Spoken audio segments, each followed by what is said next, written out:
What's up, guys? Dylan Moon here of Yakuza Moon, and I just finished the JoJo's Bizarre Adventure anime.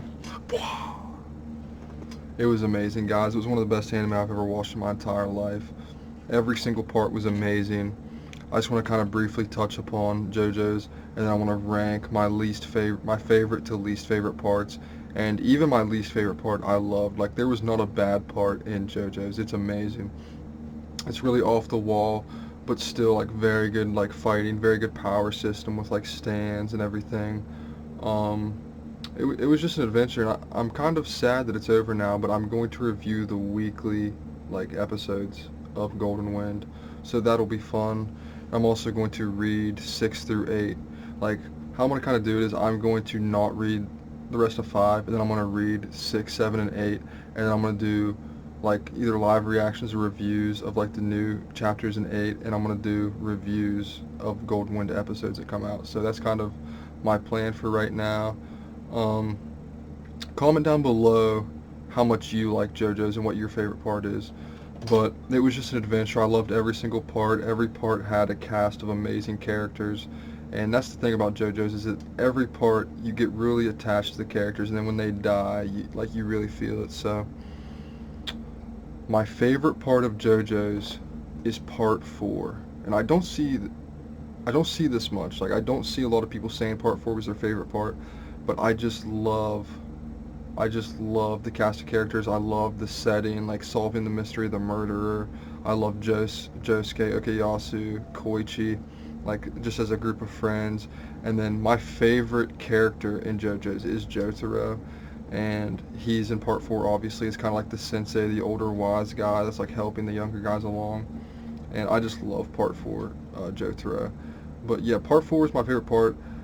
Very, very powerful villain at the end, and Kira with like bites the dust, and it was really interesting with his like requiem ability of being able to like roll back time if like you talk about him, or if you start to like figure him out, it just rolls back time and you can never figure it out. So it was like a really interesting concept on how they went about that, and just it was it just felt magical to me. Like I just love part 4, just the whole vibe of it, the whole setting and everything. So part 4 is my favorite part.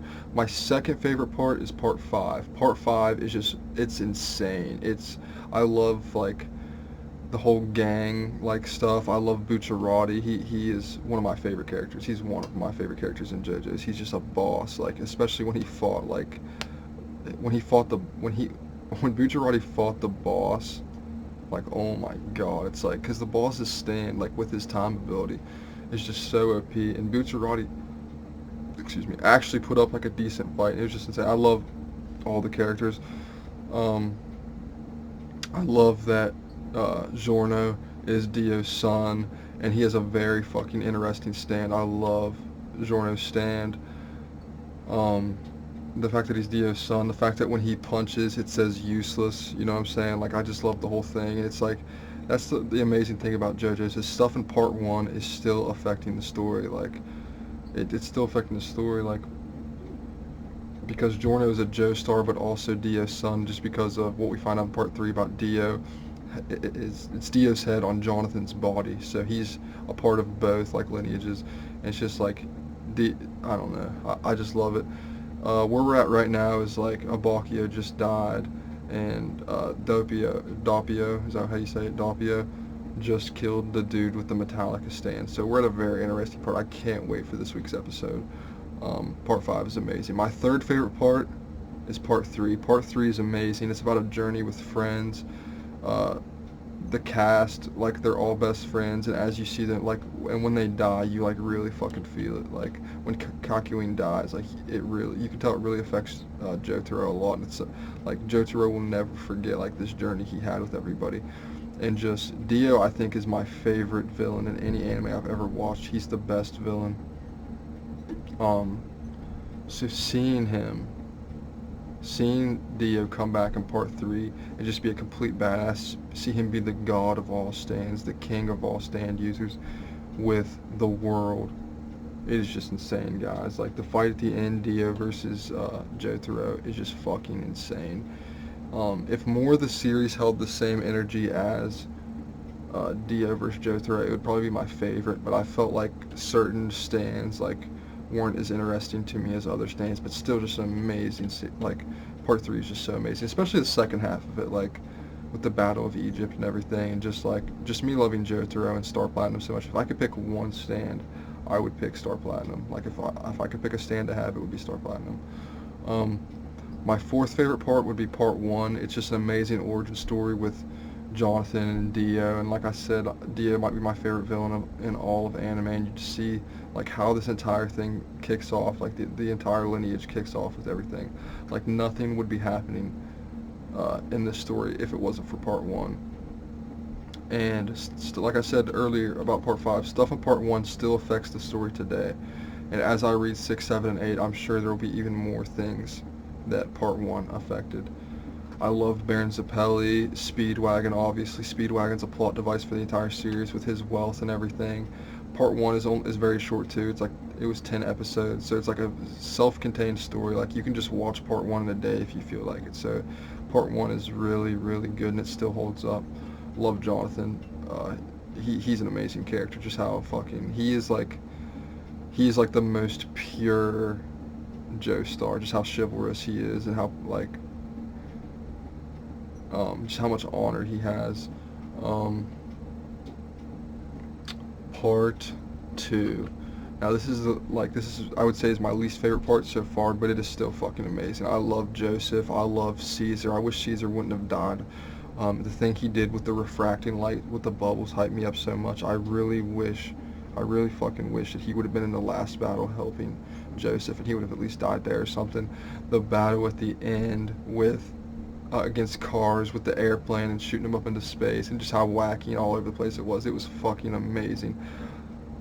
Joseph is just Joseph cracks me the fuck up. Like part two maybe my least favorite part, but Joseph, he's one of my favorite characters, especially young Joseph. He's just so wacky, and he fights in like unconventional ways, and he's like predicting your like the other person's line and stuff. It's just Joseph's a boss, and it's kind of sad that the Hamon power system gets thrown out the window. But I mean, stands, I would take stands over Hamon any day of the week. They could have like somehow made like a combination between Hamon and stands, but it's whatever. Like it just sucks when you like build this power system and it's never used again. But like I said, I prefer stands 100%. So I'm really, really, really excited to be reading the manga and seeing what's going to happen. I just started part 6. I know that part 6 is about, like, the main character is Jotaro's daughter. So that's really exciting because we're probably going to see Jotaro, and, like, I almost guarantee I'll see Jotaro somewhere in this series. And him being my favorite character, I'll take as much as him as possible. Hopefully he gets a fight or something.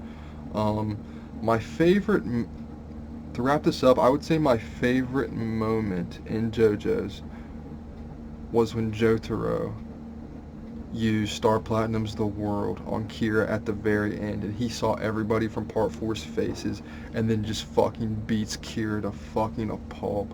That part gives me chills. Like, that is my favorite moment in JoJo's. It was such a good climax to Part 4, and just like, it really, really, really made me, like, it really made me feel something.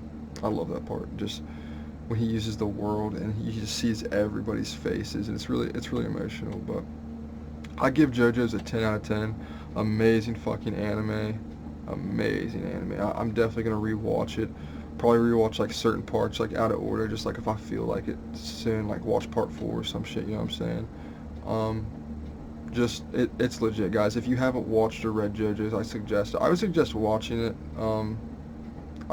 It just depends, because reading it's good too, but like I feel like part 1 and 2 bored me reading it, but part 3 on is a very interesting read. I don't know why, but just like that old style of manga, like it was kind of even confusing for me. Like sometimes some of the fights I was like, what has happened? Like what did Joseph just do? Because Joseph fights in such an unconventional way that I was like, wait, so what did Joseph just do? Like I don't really understand. Like, but I think the anime is top tier, and I cannot wait to start reviewing part 5 for you guys. So if you like this video, hit the thumbs up button, hit the notification bell if you'd like to join the Yakuza, and there'll be plenty more JoJo's videos coming your ways, guys.